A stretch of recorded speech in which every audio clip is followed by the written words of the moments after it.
Dan eh, nggak gampang kok, ini nggak gampang. Jadi artinya gini, kita udah ada di tahap ini aja, kita udah bersyukur.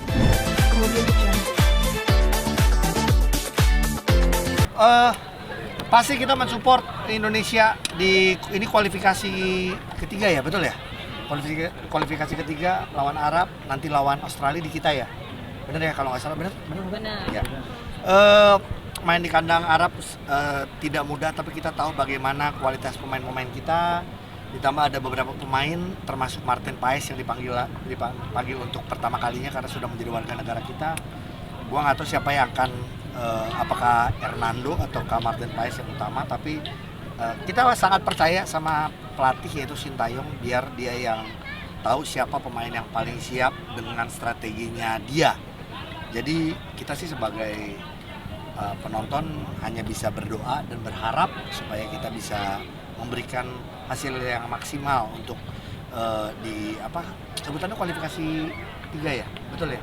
Dan nggak gampang kok, ini nggak gampang. Jadi artinya gini, kita udah ada di tahap ini aja, kita udah bersyukur. Jadi semoga para pemain pun tidak mendapat pressure yang terlalu besar dari para penonton kita, dan tidak perlu disambung-sambungkan dengan gosip-gosip yang ada. Muka-muka kalian ya pengen nanya gosip kan. Jadi fokuslah sama sepak bola, fokuslah dengan membawa nama Indonesia. Tidak semua orang bisa membawa nama bangsa Indonesia apalagi di cabang olahraga. Yang Bang Augie jagokan siapa di antara pemain timnas? Yo, kalau timnas namanya sepak bola, kita bermain teamwork semua, tidak bisa cuma memilih 1 atau 2 orang, tapi dengan dipanggilnya pemain-pemain yang sekarang, saya juga suka ada Dimas Derajat yang dipanggil juga, lalu juga ada siapa lagi ya. Tetap semua kan Arhan juga dipanggil. Ya hampir semua pemain yang kita tahu lah sudah memperkuat Indonesia beberapa kali. Jadi ya, kita percaya bisa memberikan yang maksimal. Main di kandang lawan, emang kadang-kadang kita nggak bisa memprediksi skor, tapi gini, bisa menahan seri aja di kandang lawan itu sudah bagus. Tapi kalau kita bisa menang, ya segala sesuatu mungkin kok. Kita nggak bisa lihat ranking ya. Kita juga pernah mengalahkan ranking yang di atas kita gitu. 3 kata untuk timnas Indonesia. I love you. Gampang banget. Ini kan 3 kata, ayo. Ya udah. Oke, Dino menanggapi soal dukungan lo buat Arhan sendiri. Sorry Bang. Balik lagi, saya sebenarnya gini, kita fokusnya sama sepak bola Indonesia, tidak perlu fokus sama salah satu orang atau siapapun yang sekarang sedang rame ataupun tidak.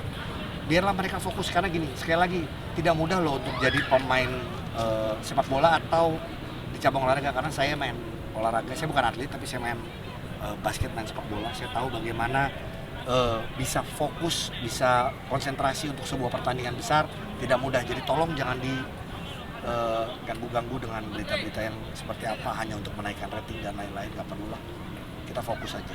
Kalaupun hasilnya baik, kita yang bahagia semua sebagai orang Indonesia. Oke Bang, ini sedikit kan besok kemarin tanggal 5 Paus Franciscus bakal datang ke Indonesia. Kamu sendiri mungkin? Iya, saya sudah dengar karena sekolah anak saya pun juga karena sekolah Katolik diliburkan. Jadi kita tahu ini satu agenda besar dari Paus Franciscus yang datang ke Paus Franciscus yang datang ke Indonesia. Jadi sebenarnya ini jadi satu momen yang baik sih untuk Indonesia, tentunya untuk membuktikan bahwa Indonesia adalah negara yang besar, negara yang penuh dengan damai, solidaritas beragama yang sangat baik, dan kita tahu itu. Jadi semoga ini juga bisa jadi berita, karena ini bukan cuma jadi berita Indonesia, ini berita dunia bahwa Paus datang ke Indonesia. Semoga bisa berjalan dengan baik dan lancar. Bukan cuma tugas pemerintah, bukan cuma tugas orang Katolik, tapi ini tugas kita semua sebagai masyarakat Indonesia untuk bisa membuat acara ini apapun yang ada dari tanggal 4. Dia datangnya 4, kalau nggak salah datang 4, 5, 6 pulang. Semuanya bisa berjalan dengan baik dan lancar. Tapi ada beberapa dari masyarakat yang menyayangkan harus WFH, dan ada citan-citan yang mungkin mengganggu. Ada yang mau demo lah, ada yang bom lah, segala macam. Ya balik lagi lah, sebenarnya ini kalau sampai sudah ada libur seperti itu, pasti pemerintah juga tahu ya mana yang terbaik untuk masyarakatnya gitu loh. Jadi kalau kita bukan kenapa sih harus WFH dan lain-lain. Ya, ini bagian dari, bukan hanya bagian dari menghormati, mungkin bagian menghormatinya sedikit lah ya, tapi bagian dari supaya tidak kena macet dan lain-lain, supaya lebih efektif dalam bekerja. Kita juga sudah pernah melakukan WFH bertahun-tahun. Jadi ya mungkin ini sih yang nggak usah di pelintir-pelintir yang lain-lain sih, cuman ya kalau kita berharap bisa berjalan dengan baik, dan gue yakin bisa berjalan dengan baik dan damai semuanya. Tapi membuktikan bahwa Indonesia negara yang aman ya bang, sampai Paus mau datang ke Indonesia. Ya, ini jadi satu hal yang baik, makanya kalau sampai mau datang, kalau sampai mau bertemu dengan masyarakat Indonesia siapapun itu, ya berarti emang sudah dipastikan Indonesia ini negara yang aman. Saya juga karena kita ini lagi main bola di GBK, kita lihat persiapannya udah ada ya. Iya.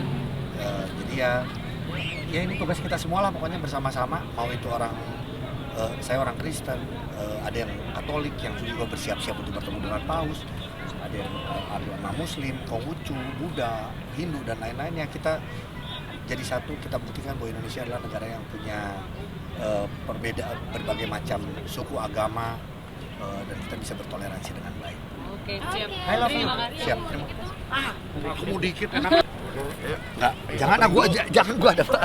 Nanti aja next. Nanti ya, nanti.